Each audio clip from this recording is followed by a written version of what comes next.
আমাদের দেশের বাচ্চারা যখন লাঠি লাঠি ছোটা নিয়ে খেলে, তারপরে ফুটবল ক্রিকেট বল নিয়ে খেলে, চায়নার এই বাচ্চারা এই বয়সে দেখেন ড্রোন চালায় এবং ড্রোনের কন্ট্রোল ওদের কত ভালো।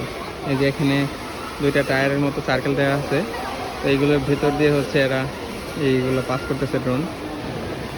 কত সুন্দর। দেখেন এই পাশে একটা বাবু, এর বয়স কিন্তু খুব বেশি না, হয়তো 10-11 বছর হবে। দেখুন এই পাশে আরো দুইজন, তো এরা হচ্ছে এই যে ড্রোন কোম্পানি থেকে আসছে এই পাশে, এখানে ডিসপ্লে করতেছে। আর এই শপিং মলে সবসময় এই জায়গাটা ফ্রি থাকে কোনো না কোনো কোম্পানির ব্র্যান্ডিং বা স্পন্সরের জন্য আর কি। কিছুদিন আগে এখানে অন্য একটা জিনিস ছিল, এখন হচ্ছে ড্রোন এরিয়া চলতেছে। এই যে দেখেন অনেক পাওয়ারফুল ড্রোনগুলো। প্রত্যেকটা আবার খাঁচার মধ্যে ঢুকায় রাখছে যেন বাইরের লাগে যে পাখাগুলো না ভাঙে।